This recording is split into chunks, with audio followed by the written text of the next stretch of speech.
leadership obviously it's a very simple thing in concept.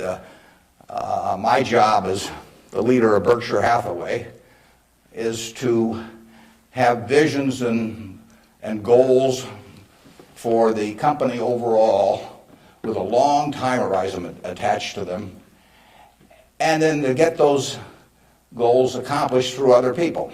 That's what it's all about. I can't do it myself, so I have to know where I want us to get to.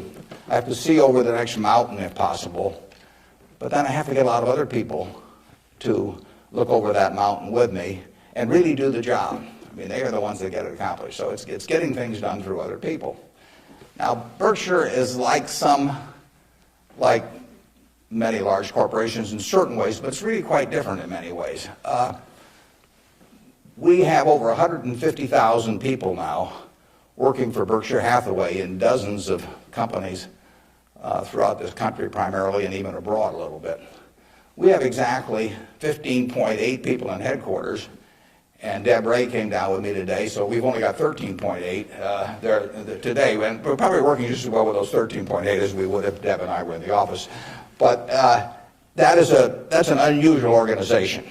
I mean, we have dozens of operating managers, CEOs of their businesses, out there running them today, and they do it without any direction from the home office except for one very limited piece of direction that I give them, which I'll get to in a second. But we have these people, and they're an unusual group of people running these businesses because most of them have sold their businesses to us, and they're very, very wealthy.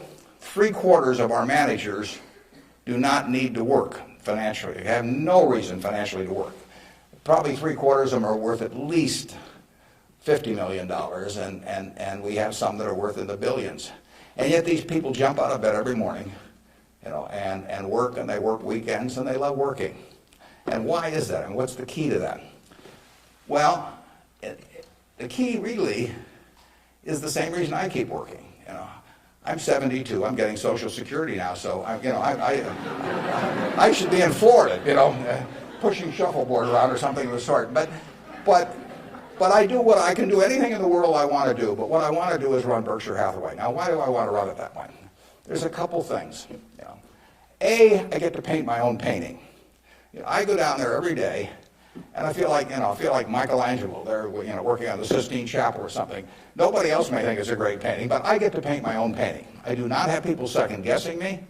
I do not have people saying, why don't you use a little more red paint than blue paint? Why don't you paint a seascape instead of a landscape? I get to do my own thing. It's a form of creativity.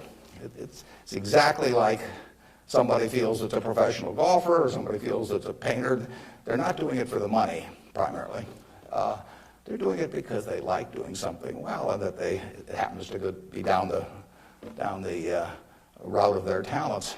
And the second thing I like, frankly, is I like applause. I like appreciation. So I like having shareholders who feel good about what I've done. I mean, I have a 96-year-old aunt, and her husband went to the University of Nebraska too, and she is. She has all her money in Berkshire Hathaway, and she counts on me. And she's out in Palm Springs now, and her whole net worth is in Berkshire. And I've got cousins, and I've got everybody in our family has got all their money in Berkshire. And so those people are counting on me, and that's kind of fun to have something where you can actually deliver for other people and change their lives in positive ways. As a matter of fact, we had a couple that nobody had ever heard of up until a few years ago, the Othmers, in New York. They came from Omaha. Don Othmer went to Central High. Mitt Othmer, not sure which high school she went to in Omaha, probably South High. They left $750 million when they died. Nobody ever heard of them. And I think a substantial portion, went right here to the University of Nebraska. It was probably a total surprise to the university when they got, I don't know, you probably got 150 million or so. Yeah. Yeah, well, you should thank the Othmers, but nevertheless, you see the money, you see good things happening out of it. So it's fun. I mean, it's, it beats playing golf every day or something of the sort. So I say, if that's what turns me on, what's going to turn on these managers that are out there running things like Clayton Homes or We've got a company, Flight Safety, that trains more pilots than anybody in the world. Flight Safety is run by an 85-year-old man, Al Yulshi. Al started the company with $10,000 in 1951. It now trains 4 or 5 times as many pilots, as non-military pilots, as anybody in the world. And he is there at 85, and it's a matter of public record. He's got $1 billion worth of Berkshire shares. He works 7 days a week. He loves it. And he loves it for the same reason that I love what I do. He gets to do it his way. He buys these big simulators that you train pilots in. He doesn't have to check with me as to whether to spend $15 million for a simulator.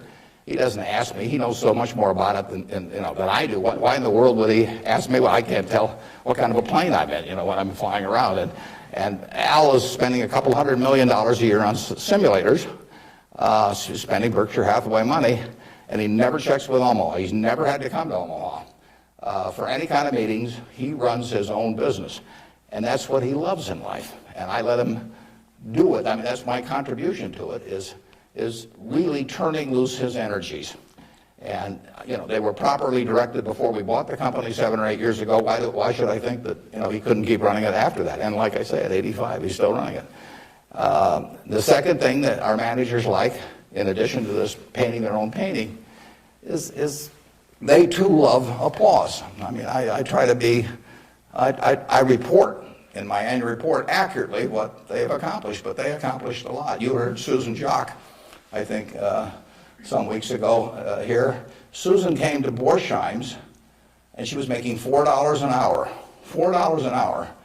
And at age, before she was 40, she became CEO of the second largest independent jewelry operation in the United States, from $4 an hour.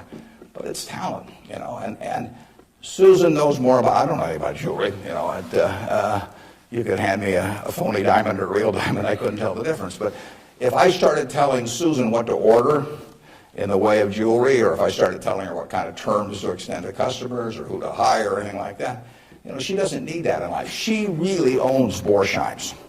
We have the stock certificate, we get the profits. We get accustomed to.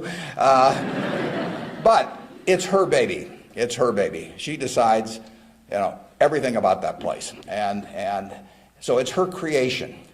And that feeling of ownership is really extraordinary. And it's so much better. I mean, it's the way I like to work. And it's the way, Susan Jock likes to work. It's the way Al Yoshi likes to work. And Susan, like anybody else in this world, loves being appreciated. I mean, there'd be something wrong with her if she didn't. And the truth is, nobody appreciates her more than I do. I mean, she is a talent. And we are lucky to have her, and we're lucky to have all of these other managers. So leadership at Berkshire really consists of taking a bunch of people who, in a baseball analogy, would be 400 hitters, and just handing them the bat and just telling them to get up their plate and take a big swing. There's very little to it beyond that. One thing I do is I send them a letter. We don't have meetings in Omaha. Some of our managers, there aren't any meetings, and there's no catechism or anything else. Once every 2 years, I send them a letter. This is it. Roughly one and a half pages or so. The only instruction they get from us. They don't send budgets to us. We don't care about those. Some of the companies use budgets, some don't use budgets. We adjust to them. Some of the managers I talk to a couple times a week because they like to talk frequently. Some of them I talk to literally once a year because they don't like to talk to me. And whatever, it's up to them. I adapt to them. The only thing I tell them, and this letter, which went out January 20th, 2003, it says it's been 2.5 years since my last memo. Now, how many big companies you have the managers out there? It's been 2.5 years since they've heard from the home office. It's been 2.5 years since my last memo. Here are a couple things to keep in mind. And number one, and this is number one every time. This doesn't change. It won't change 2 years from now or 4 years from now or 6 years from now. Number one, we can afford to lose money, even a lot of money.